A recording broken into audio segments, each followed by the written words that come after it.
Today, I am joined by Mr. Stefan Ledergerber. Having accumulated over 2 decades of industry experience as a technical executive and R&D director at both Studer and Laval, Stefan decided to establish Simplexity and consult for manufacturers who required upgraded user interface designs. Stefan was part of the team at Swiss Television's all-IP project by Techno, where he gained a lot of practical experience with IP-related topics.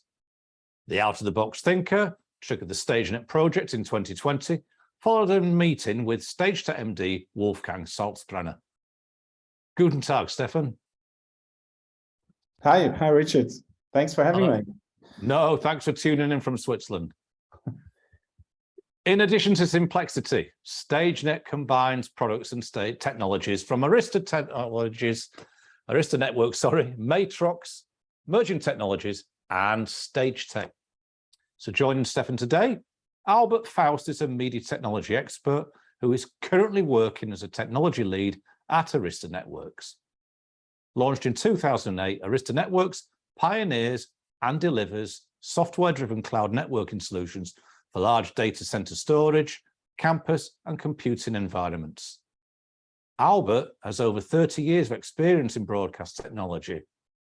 He had an award-winning career in broadcast engineering before shifting to the manufacturing side of the industry in 2013. And please welcome Albert. Hello, Albert. Hello. Thank you for having me. Thank you for joining. Representing the Canadian market leader in designing software and hardware solutions for Pro AV and IT video and imaging machine vision applications, Donald Sivewright is the sales director for Matrox Video. For over 45 years, Matrox has established itself as a global leader in hardware and software solutions for broadcast, AV, and machine vision applications. Donald manages all ME sales, marketing, technical support, and order processing. Hello, Donald. Hello, Richard, and welcome for everyone coming to the STAGENET meeting. Thank you. Based in Geneva, Maurice Engler is a product and project manager of Emerging Technologies. And for over 30 years, Emerging Technologies has established itself as a renowned brand of high-resolution digital audio recording and editing systems, as well as multi-speaker playout systems, networkable audio converters, and a cross-platform and cross-vendor audio network manager. Phew. With a dedicated user base in music, film, television, mastering and performances industries, Maurice has been an integral part of the Swiss industry for 21 years to date, in which he has provided invaluable audio expertise. Bonjour, Maurice. Bonjour, Richard, and thanks for having me. Merci. And for almost 30 years, STAGETEC has earned global admiration and respect as a pioneer of innovative professional audio technology for broadcast, theatre, and AV installations. Today, the Berlin-based brand provides individual IP signal management solutions for audio and video, interfaces, and mixing console systems. Representing STAGETEC today, product specialist Rehman Leigh brings extensive experience from Australian IP networking and media product applications within the broadcast, transport, and infrastructure sectors. Good day, Rehman. Good day, man. Thanks for having me. Thanks for joining us. So there's the 5 panelists, and they will be eager to answer your questions on this groundbreaking technology very shortly. However, before we commence the webinar, let's quickly revisit the fundamentals of STAGENET courtesy of the following short video.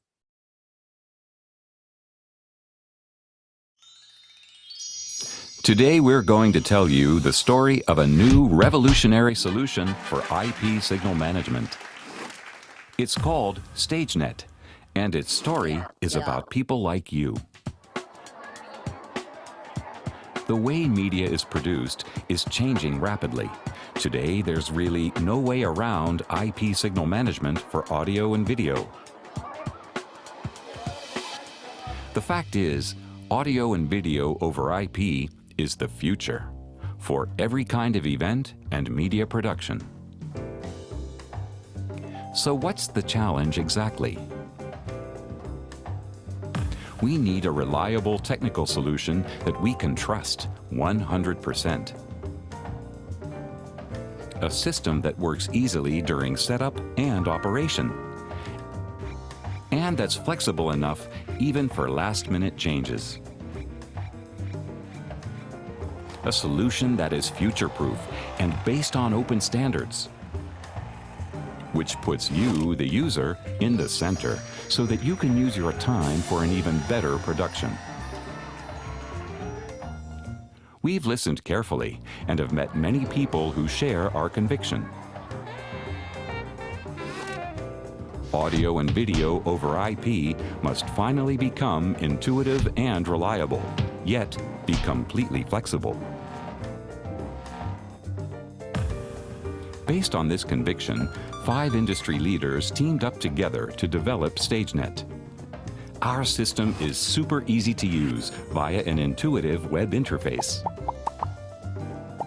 It configures both the end devices and the switches automatically, monitors their status, and displays possible sources of error in a clear and understandable way. Thanks to STAGENET, you don't have to be a network engineer to work easily with IP signals. This idea has excited everyone involved so much that we're now growing into a real community. Be a part of it and discover what STAGENET can do for you and your individual application needs. STAGENET welcomes you all.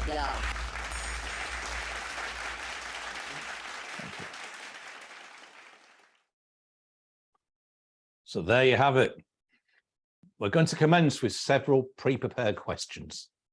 But during the next 45 minutes, I welcome our audience to submit questions to any of our panelists by sending a message in the Q&A box at the bottom of the screen. We will aim to answer as many questions as possible, but please don't be disheartened if we cannot read them all over the next time span that we've given. Should you wish to ask a question, our panelists will either address this live in the webinar or they will reply in the chat window. So let's begin. I'll throw these questions out to the panel, but some of these I will be specifically asking one or more of the individuals. So let's commence. Rehman, I think this is more for you. I've just read the question. Are you prepared? Yeah, sure prepared. Okay, let's go. So as the industry already has a number of control software available, what's so special about STAGENET? So essentially what we've noticed is that a lot of these existing systems require sort of a considerable amount of preparation and customization. And whilst these systems meet the customer's specifications, they often become quite complex and leave the user essentially in the dark. And with this, they're left not being able to utilize the system as a whole. So with STAGENET, we created an out-of-the-box system, which draws on modern software features we use today, making its UI intuitive, allowing users to easily understand their system and really get the most out of it. Excellent. Thank you for that, Rehman. Before I ask the next question, I'll throw that same question over to Stefan, if I may, over in Switzerland at Simplexity. Stefan, can you add anything to what Rehman just said there? Sure, that's actually quite a long way, all the way. Rehman is actually sitting in Australia right now, and I'm in Switzerland, so kind of around the world, right? And that's what STAGENET wants to do. No, not yet. But basically, you know, a lot of these control systems out there today, you order by a system integrator, he's coming in, he's asking you, how do you want this stuff to be set up? They set you the right buttons on the right place on a screen or on a touch panel or something. And then they leave the building, and often these installations are just left untouched after that because no one's really kind of bold enough to touch it and has kind of is scared away maybe a little bit from the technology, and ultimately it's just too complex to change things. And STAGENET wants to change that because ultimately IP networking should be moving things around. I know someone brought that example up. If I want to, if I'm at a friend's house, I have a mobile phone, then I would just ask for password, and I can start surf the web and print stuff and then. So this is what an IP is, and this is what IP and audio video over IP should become. And that's exactly what StageNet wants to bring to the table. Or another example was someone who said, I cannot rent a piece of IP equipment for a weekend and then give it back on Monday, because the time it takes to get it up and working is actually more expensive, or the engineers I need to get in for that is more expensive than the rent. So it's kind of impractical. So these are kind of things we want to change with StageNet. Thank you, Stefan. Now, we've just got a question in early doors here. How is a StageNet system deployed in practice? So the audience member's asking if he already has, or she has, the components that are compatible. Can they set it up on their own by installing drivers and software, or would a system integrator do that? Or with a newly built system, that would probably be done by a system integrator. So it's a three-part question. Who would be qualified out of our rich panelists to answer that question? Well, deployed. I mean, basically, let's say, thanks for the question. Actually, it's a good one. Ultimately, we want to just deploy it, by sending out some images, and you can set it up yourself. To start with, actually, the first installation we're probably gonna ship some hardware servers, and then so you're ready to go. So that's kind of the deployment. So it should be really easy. It's not rocket science for that. Now, if you have already components, then obviously, well, the first thing is make sure it's on the newest firmware. That's it. There's no software installed on these devices specific to StageNet. So that's an important thing. There's nothing there. So it's a standard product from these vendors. And basically, if you get the StageNet control software and the switch, you should be just connecting those products to the switch, and it will be detected and then. So that's basically how we envisage that. Are we 100% there? I mean, we are not shipping yet, I should say. But so we are working on that, at least this kind of, I would say, first-class citizens, the people who are now on this board, that their products you can really take out of the box, put it in, and then it should show up on the GUI on StageNet, and you can say, okay, I allow you to participate. There's a security barrier there, so it's not. It will ask you, can this device participate in StageNet? And you say yes, accept, approve, and then actually that device gets onto the network and is ready to use. So it is really as simple as that. Now, do you want to involve a system integrator? Up to you. Obviously, there will always be people who want the system integrator to do that. That's not a question. Maybe as a first installation, but after that, definitely our plan is that you, as a user, you move your stuff around in the installation and you plug it in from one interface to another in the switch without having the need to call someone up.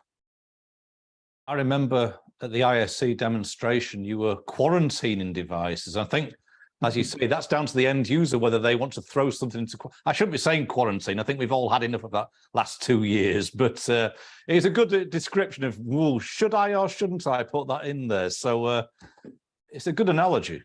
Yeah, and that's actually this the safety barrier, as I said, we have there. So you are not allowed to just... Now, there can't be just a device connected and it's participating. That doesn't work. But we have... but you will say approve, and then actually we go in and we reconfigure the switch at this moment and allow it to actually connect to whatever it needs to. Thank you, Stefan. So one that's just come in, we're getting the questions coming in quite a lot at the moment, so keep them coming. We do welcome the audience input. How does StageNet integrate with IP broadcast control systems like VSM? And does it use NMOS? Who from the panel would like to be challenged with that question? It's not Stefan. A challenge at all. It's easy, right? I guess since StageNet is a bit of my brainchild, I am probably, picking some of these questions. But please, any of my colleagues jump in. So yeah, STAGENET does have what we call a northbound API, such that traditional broadcast control systems can interconnect to it. This is going to be a proprietary API because all the kind of information we provide there is actually much beyond any of the standards. Now, do we use NMOS? Yes, we do. But obviously southbound. So basically we use NMOS to discover all our devices, for instance. So yes, NMOS is in there, and it's completed by proprietary calls because we need to talk to this, integrate these devices much tighter than any of the standards out there right now can offer. Thank you again, Stefan. Now, this next question's bowled me over a little bit. I'm going to bring Albert into the conversation from Arista, if I may, Albert. Could STAGENET be called an orchestrator? Before you ask that question, or answer that question rather, Albert, could you tell me what an orchestrator is? Well, yeah, I mean, that can be debated within the technology industry, but basically orchestration, covers yourself from, configuration, automation, application deployment, policy deployment, all this kind of stuff but the premise is that I can do my job. People could do their job without having to have a degree or a diploma in these things. They can deploy applications and servers and these kind of things, and the environment does it for it. So whether you're working in a data center or a broadcast facility, you want people to be able to do their job and not have to call 3 or 4 different people to get that job done for them. And so, this is the goal here, is that STAGENET delivers you the application, which is, audio or video to where you need it, without having to have your network guy there, without having to have another engineer to reconfigure the system, but it all is orchestrated for you. Good. So, yeah, good. It is an orchestrator. Yeah. Another question had just come in. Keep them coming. What protocols can STAGENET stream, and how many at a time? Stefan, I think you're the man, but please, if anyone else wants to jump in, ask what protocols can STAGENET stream, please proceed. That's an easy one for now, I guess. Any of the colleagues taking that one? Okay. So for now, actually, so I take the question, what protocols can STAGENET stream? So basically, what are we supporting now? These protocols right now, we are just standardizing on AS67, SMPTE 2110, IPMX. So that's kind of what we control right now. But having said that, we are not tied up to these streaming protocols. We want to control any protocol out there, really. There is a nice feature in the UI. When you touch a source and it cannot be connected to certain destinations, then those destinations will be grayed out.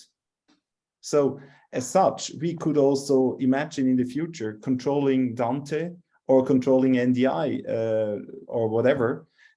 So obviously not all of them are interconnectable right now as we are today, but we're really quite neutral to this discussion. But we start with those standard protocols I just mentioned. Thanks, Stefan. And I think this next question is, again, suited to you. What infrastructure do I need to run the STAGENET software? Is a question that's just come in from one of the audience members. Yeah, I mean, the software as such is actually built on modern containerized Dockers. That's what it's called, Docker containers. So it can basically run on any PC. But the important thing is, once the system grows bigger, then you may want to add more processing power, because you probably need to survey more functions and all that kind of stuff. And we are ready for that. There is a technology called Kubernetes, which allows us to, well, some people say orchestrate, again, basically orchestrate those containers running on different servers, being part of one STAGENET system. So we are literally scalable to very high. And the technology we're using there, software-wise, is really up to date. It's used by big corporations like Facebook to pass on messages quickly. I mean, not the user messages, but software messages. So we are pretty scalable there. But what you need is nothing else than a PC to start with. But from there, obviously, you can expand. I think that's an important criteria to know before you set off.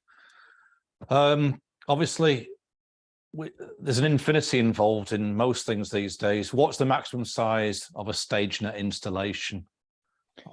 We haven't built it yet. We try to grow bigger and bigger, but yeah, from a technology point of view, we don't see real limits, honestly, because you can just add more and more processing power. You can, as I said, you can distribute the control system across multiple servers. So that's pretty unlimited. Now, to start with, obviously, we have certain switches we support. A certain size is given by them, but from a concept, there is no limit. Well, that old 90s song I seem to remember that still plays in my head, but we won't go into that. A new question from WhatsApp has just come in, and thank you for bringing the questions in. There's some very good, thought-provoking questions coming in. We'll try and answer them all as they come in. Keep them coming. So this might be one for you, Stefan, but again, I'll throw it open to the whole panel. It's quite a long one, so bear with me. What information are you planning to place in the open domain? i.e., where is this on the spectrum between something that is completely proprietary and something that is open, patent-free, and royalty-free? Assuming proprietary, what licensing plans exist regarding hardware or software licenses? Brilliant question again. Obviously, the control software by itself, that's something which STAGETEC develops and pays for.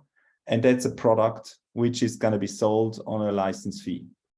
Now, the way we talk to end devices, we are ready to publicize in any way. That would be actually just be a dream, because ultimately that's where all the standards are heading, right? They should be heading. Basically, if we would have people implementing the functionality such that we don't have to develop proprietary device-specific driver software, we would definitely welcome that. We would absolutely welcome that. So if someone is like a manufacturer, wants to make their product part of STAGENET, of the ecosystem, we are totally happy to give them a list of stuff we would like them to implement or to support in their APIs, so the control interface. So if they need some guidance on that one, we are totally happy to help out. That's normally it's the other way around. Normally the devices are actually somehow historically already grown, and they are done the way they are, and now we need to adapt to them. But that's not obviously the ideal, but that's how it is. So in terms of so that's for us totally open. But the software we are writing, that's clearly not open source. And the philosophy there is that we base there's a license involved per end device. And the license is actually also relative to the cost of the end device. So if you're connecting a device which is like a few $100s, the license fee is much less than if you connect a big piece of chunk of equipment. So it actually goes on a percentage of the product price. That's I don't know, did I miss something, guys, on that one? Feel free to add. That's for me also what I know about it, in terms of the devices and the price of the end device, and it's a percentage of that price that you have to pay. Okay, you mentioned the magic word, control interface, and we're going to stay with the control interface because we live in an ease of use world these days, and the GUI really is the fulcrum, the center point of what we need to, where everything meets. And a comment in from somebody before said the GUI looks very nice and easy, but they're concerned with what kind of effort do they have to spend to set it up that way.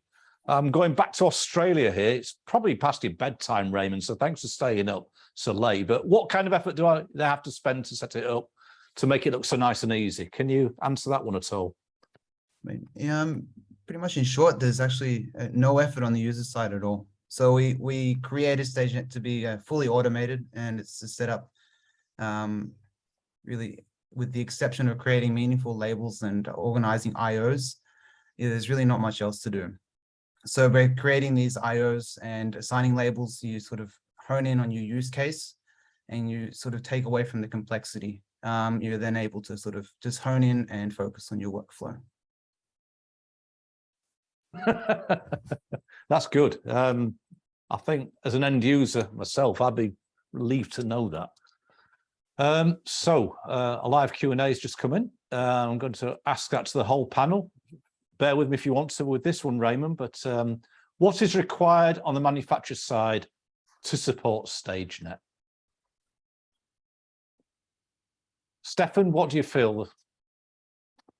First of all, I think he should share our vision to that it's not enough just to have some, IP settings done and that's it. So that's the first thing. He should definitely give us access to those functions. He should give us access to, I'm bringing an example up, if there is an analog gateway, audio gateway with microphone preamplifiers, he should give us access all the way from microphone preamplifiers to the internal matrix to the IP settings. So we need all that, and actually more than that as well, we really ask for some status information, and that's actually something which is treated very badly in some of the products, actually, that we ask them to tell us when they are losing packets. We ask them to tell them when there are packets coming in late, all this kind of stuff. So because it's relevant for the user if audio and video is not getting across correctly. And right now, some of these systems are very blind in that respect. So as a user, you make a connection and it says connected. But in IP world, there is no black and white. It could also be, let's say, halfway connected, that some packets get lost or there's a bad connection, whatever. And the good thing on IP is this information can be read out, be it out of the switches, be it out of the end devices as well. And we would like that it's also called telemetry data to get out of these devices, so we can actually notify the user if something's getting bad. So and as such, we hope that we can actually raise the confidence into IP technology from traditional AV engineers who may be a bit shying away from it today, because ultimately it's phenomenal what the IT industry offers us as functionality, and we just need those end devices to catch up with that.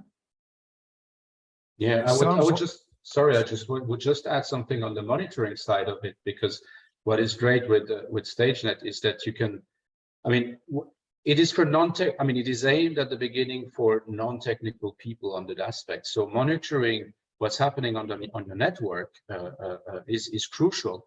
And obviously the PTP, what synchronizes everything. And this is exactly what Stefan, just to continue, just said, is that on the interface, you will see where or which device is the grandmaster clock and which is the secondary one in case. And so the monitoring is a big aspect on it to be confident in what you're doing. So like in the olden days, the little lights that were blinking in the rack, even if you were non-technical, you knew, okay, it's working. But there you see with a kind of a colorimetry with different color codes, the telemetry of the devices giving back, they are okay, they're healthy, they're in the status, they whatever they're doing, or they're not. And then you can, of course, dig in with a stream or whatever it is to see why it is not healthy. But so the monitoring is a very important aspect for the confidence of the user and the healthy status of the entire system. And this is certainly one part that we really want to support, is there's a lot of information we have in the switch, and too much of the broadcast industry treats the switch as a black box.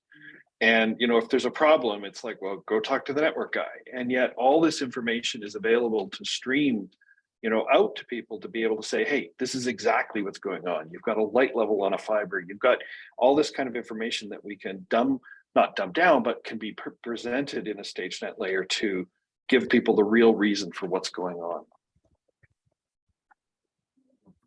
Yeah, I mean, on a very basic level, the most important thing is that the devices that go into the StageNet environment properly support ST2110, properly support NMOS and -7 as well. So that's the glue that holds everything together and allows StageNet to make things simple.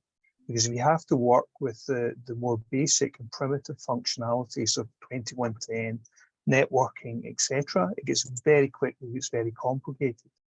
The important thing that StageNet does is that it condenses all that down to the important things that you need to be able to do and makes it simple for the user. So it's very important that the basics of 2110 and EES67 NMOS are properly supported. Thanks for coming in there, Donald. You've been quiet for a while and we wanted to bring you in, so thanks for joining the conversation. Live Q&As. I had to give Stefan's voice arrest. He won't be ready for an encore at the end of this, I don't think. Well, we'll see. Thank you for considering his tonsils. The live Q&As keep coming in, and we thank all the audience for continuing to challenge us all. And we're going to bring in one of those questions right now. Would it be possible to control time-related and event-driven routing events? Who from the panel would feel confident for that? Stefan. Since I know Andreas, I have to answer yours. So, actually, there's a bit of an unclarity for me. It's like, would it be to control time-related events? So that means, could you switch a certain? I understand it in a way that can you make a certain connection at a certain time? So yes and no. Right now, no, but it's in the roadmap. So basically, we have in the software, we are ready and we are prepared to schedule events, which are not happening right now, but it will be happening in a certain time, but not, I would say, not in the foreseeable future. It's technologically wise prepared, but the feature is not there yet. Thank you, Stefan. Does anybody else want to join in on that, or shall I continue with the live Q&A?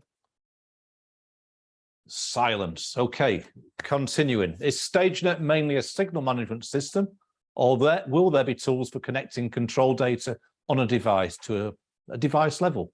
Say a cue in a player from a fader start on a mixing console. Well, I jump in again on that one. I mean, basically, we are making connections, right? And again, for the foreseeable futures, we make audio and video connections. But then again, on the 2110 level, we will do the elemental streams. So we will connect metadata there already. So as such, the topic is in focus, yes.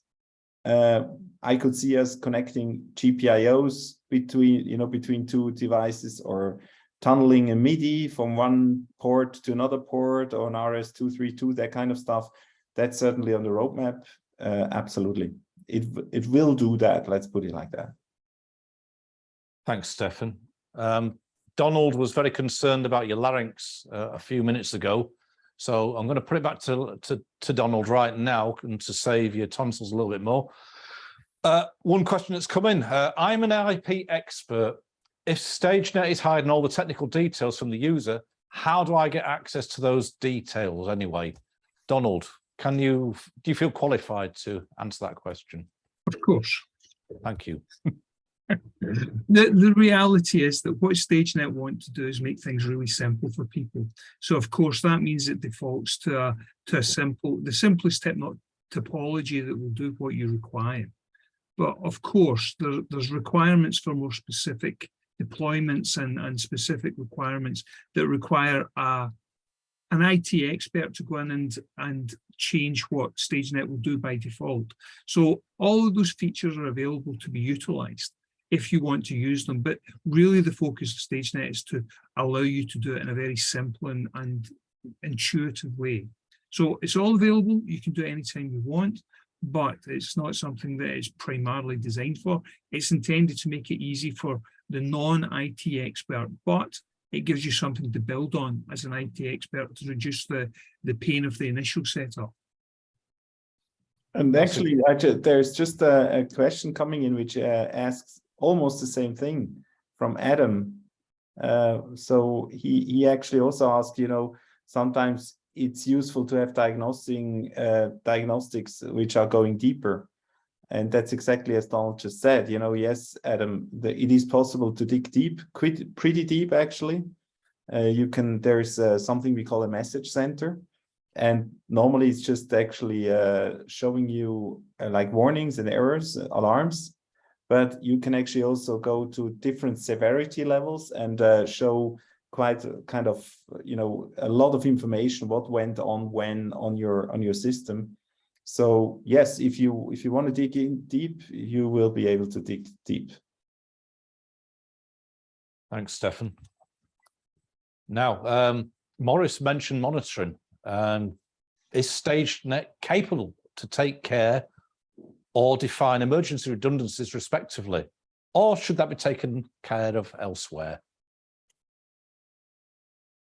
Maurice, would you be happy to continue there? I think Stefan would be much more qualified for that, but I can say that obviously you can define what will be your grandmaster clock PTP, and there is a secondary in case that you can define if number one fails. But then I give the hand over to Stefan to continue with the details, if any. Actually, I was just checking. STAGENET capable to take care of redundancy. Yes, of course. I mean, we have -7. We have that whole stuff is kind of in there by day one. We expect actually -7 network there. The server again, the servers, the software itself can be. We use all these mechanisms to kind of mirror the state of Docker containers and things like this. So I'm pretty sure we don't leave a lot of questions open if it comes to redundancy. Okay. Go back to one of the pre-webinar questions. STAGENET claims to use standards. Yeah, there must be quite a lot of proprietary integration work going on for the devices you support.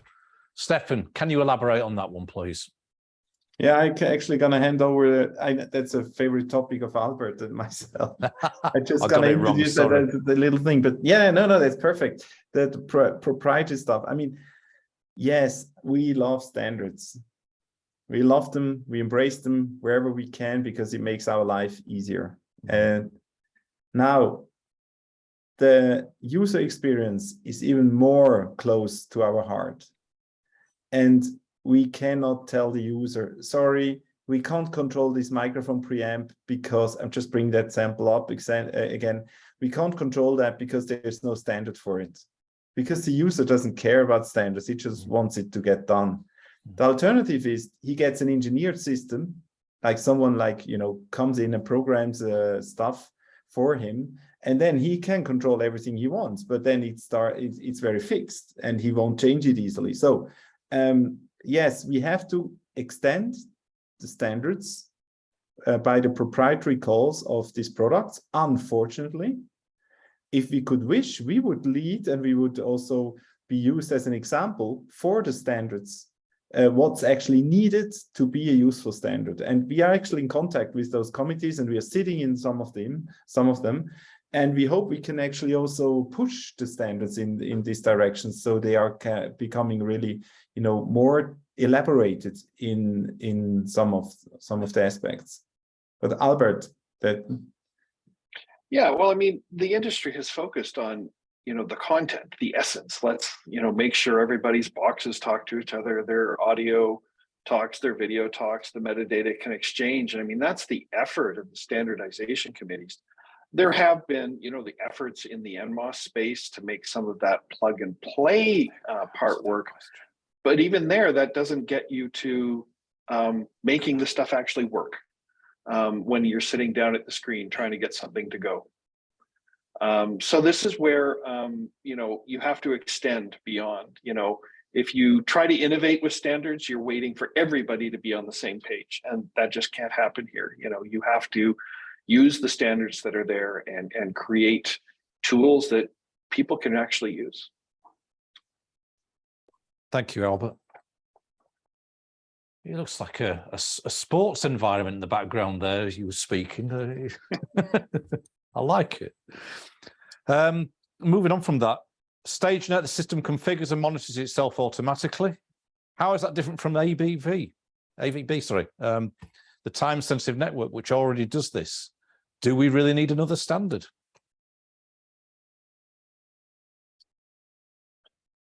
Well, again, AVB fit a small, a niche in an audio network for setting up and protecting bandwidths in very specific situations.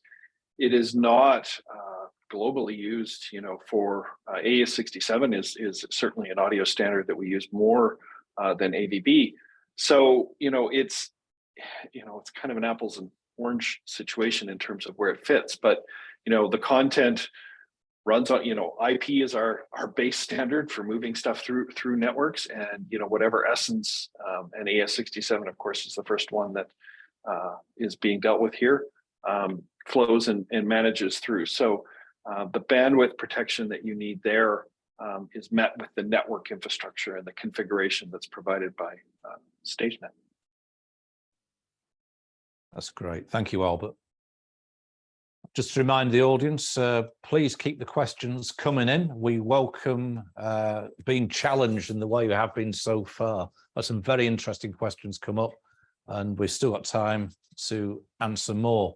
In the meantime, can StageNet support NDI?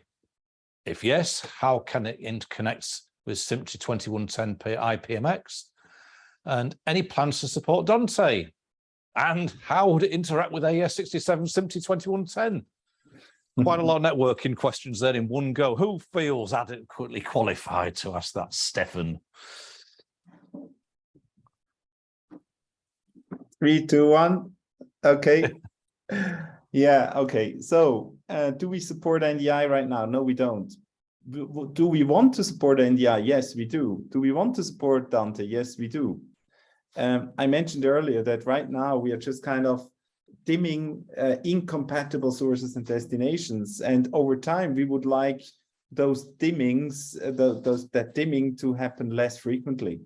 So basically, we would have, our vision would be to have converter boxes on the network which are kind of hidden away from the user, and if it needs to, if the signal connection needs a conversion, let's say NDI source to a 2110 destination, then our vision is, and that's purely a vision right now, it doesn't do it right now yet, to insert a converter box in the background. Again, the user doesn't have to know. So we are making sources and destinations more and more interconnectable over time. That's really the aim. Now, talking about Dante, Dante does support AES67, however, with some limitations. And we, first of all, will try to set up stuff in the AES67 compatible mode. And once we actually get to that feature, again, it's a roadmap feature, it's not in version 1. We will see whether we get it to work, let's say, good enough so the user is happy. If not, we would go and kind of play the joker of inserting a hardware box which receives Dante and sends out AES67 and vice versa. So that's always like the plan B, but we don't go for plan B unless we really need to. But that's the way we want to look at all of these standards. Again, we don't want to get into the standards discussion. We just want to connect signals. We want the user to be the first instance, and he shouldn't care about NDI or IPMX or whatever. He should just connect his signals. That's what he wants. Thanks, Stefan. Yeah, hence the term of your company, Simplexity. You do try and simplify for the end user. It's end user focused, and I think many people will be reassured by what you've already said. Well, I'm going to bring Donald back into the conversation, if I may, and rest those tonsils a little bit further. And Donald, how does the StageNet initiative decide on which devices get supported? Well, in the initial case, it was to some extent a matter of serendipity. We were all in the same place, same time, thinking about the same things. And the group who have initially been integrated into the STAGENET project have been the minimum viable number of products to make something that can be utilized. So it's a range of products that allow something to be done with STAGENET, and an extensive range of things to be done. For future things to be done, I guess the requirements will principally be business case required as to what the opportunity is based along having those additional products there, and will be a requirement for additional features within STAGENET and additional applications to be addressed. Thank you, Donald. I'm going to go from the UK now back to Switzerland, if I may. Maurice, STAGENET not only controls the infrastructure, but also has monitoring built in. You're quite a monitoring expert, Maurice. What are you actually monitoring? I hope you are anyway. What are you actually monitoring?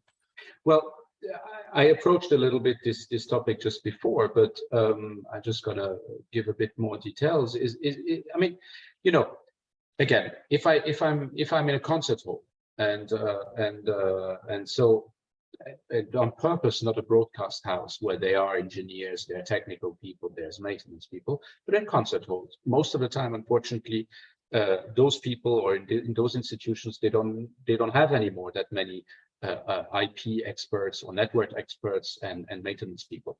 So the thing is that I need as a user to be constantly aware about what's happening on this network, and this is exactly about monitoring.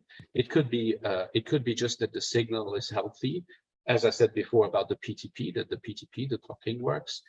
Or that this device is suddenly, there's a new device connected, that it is in quarantine, because unless I enable it into the STAGENET environment, it remains in quarantine. So there's a form of security. So this is all about networking, where in the, monitoring in terms for the networking. So in the future, we could even imagine that going lower into the device, for example, to see in an audio device what streams are coming in, what audio analog inputs are coming in, and so on, to have a more in-depth view about a happy device, for example, for merging. Now, for the moment, it's more about the network infrastructure, the streams, the PTP, and so on, and it provides, again, trust and confidence in the network, and you're able to act straight away with the GUI, because it gives you all this feedback of telemetric feedback as it was used before. Thank you, Maurice. I'd like to bring Rehman into the conversation if he's still awake. I'm not saying that because you've nodded up, but you're in Australia. What time is it? 2 a.m. over there? It is 2 a.m. It's getting pretty late. Whereabouts are you in Australia?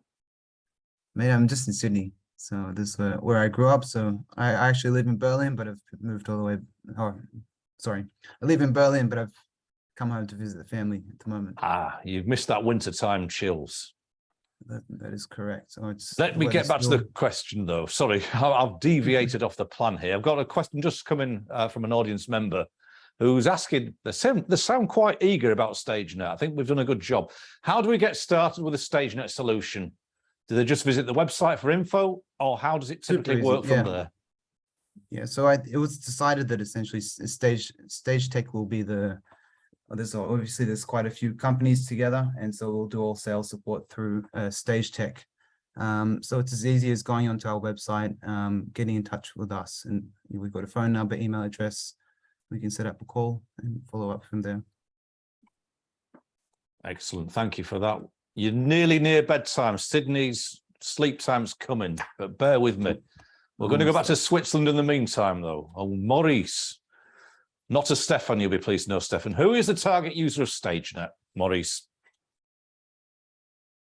Well, first of all, I think that today, I take again the example of the concert hall, where let's say that they have operas regularly, there are broadcast people coming in to record, to capture all of that with the trucks, but more and more they are requested to produce themselves the content so filming it and multi-tracking, audio multi-tracking it, to be able then to air it, to mix it, to post-produce it, whatever the commission is about. And let's say that those people, again, they know exactly what they need to do on the audio side. They're all set up, they're fine, but they would like to have a few cameras to be able to set it up. And obviously they would go for IP cameras today to do that. But they don't have neither the technical knowledge, and unfortunately they don't have the budget to hire a person like this. So they would typically benefit from a StageNet solution because they give away what they give as an information what they need, numbers of cameras and whatever. But then the network would sit there on an easy way for non-technical people, again, to be able to connect different devices together and to manage them and to connect it to the audio streams, as it does both at the same time, obviously. And this will be a bulletproof solution for non-technical people with some monitoring, to say this word again, that works. So I think on the non-technical side of it, it is interesting. If we go a bit further, also we could, we could imagine some conference halls, some different places where they want to broadcast it as well, where they have some complex simultaneous translation and all these type of things going on, with some even press rooms and whatever, where they would need some different IP connection between the audio and the video world to be aired, for example. And there again, most of the time today, there are no technicians or no at least network engineers sitting on those type of places anymore, and StageNet provides a clear solution to them. Thank you, Maurice. It sounds like this audience is exponential in the term who you're trying to hit, because it's non-technical and you're aiming at end users. The sky's the limit, so it should be of interest to most people in venues and beyond. We're getting close to the curfew now. We've got about 5 minutes left, I believe, so not many questions left. I've got one here that's just come in, and I'm going to come back to Stefan, if I may, in Switzerland for this one. StageNet seems to make a lot of settings automatically. How can it know which ones are the right values for me? It's called magic. No, joke aside. Obviously, we don't know the settings which an individual user may want, but we don't want to start with a blank piece of paper and say, so what PTP domain do you want to use? Or what packet time do you prefer, or whatever? And what IP range would you like, that kind of stuff. So we actually set this all up as default, but if you want to change it, you can. So it's just kind of buried a little bit in the UI. It's not like the first question you asked, because again, we think you shouldn't be asked that question, because first of all, as a non-technical user, you don't care which IP address range you're using, or which packet time, or link offset, or PTP domain, and whatever. We do all that because we also, I think we have quite some experience by now, and we know which settings work well. So we pick those, and then we get you up and running as quick as we can. And if you think that, no, I don't want to have PTP domain 0, I want 55, then yeah, you can change it. Thank you, Stefan. I don't think any further questions have come in for this session. So we'll draw things to a close if we may. We're going to be back on the air tomorrow in approximately 15 hours time. So anyone who did miss this, or friends who want to catch up, we're going to particularly aim ourselves at the Asian Pacific and Pacific Rim audience tomorrow, because we'll be on air 8 a.m. Which is UTC GMT, and 9 a.m. in Europe, which is probably about mid-afternoon, late afternoon, APAC and Australia. So the curfew bell has sounded, and I hope that you found this discussion both interesting and informative. So I want to thank all our audience members who have taken the time to tune in today. As participants, we truly appreciate your valued input and hope that further dialogue and engagement will lead you to becoming part of this fledgling StageNet community. After all, better communications and engagement amongst members and stakeholders will undoubtedly lead to a better end solution. The STAGENET community of users and manufacturers invites new converts to join the discussion and to actively participate from here on. Whew, like me, I'm sure that you will want to follow this introduction of STAGENET with more detailed analysis. Today's panelists will all be present on their various booths at the upcoming IBC in Amsterdam from the 9th to the 12th of September. So if you are heading to the exhibition like myself, please say hello to them. And finally, STAGETEC will be hosting a STAGENET demonstration exhibit in Hall 8 on booth C92. But don't worry, you'll get an email within a day with all the links and information from today's webinar. Once again, thanks for your time today, and we look forward to hearing from you soon.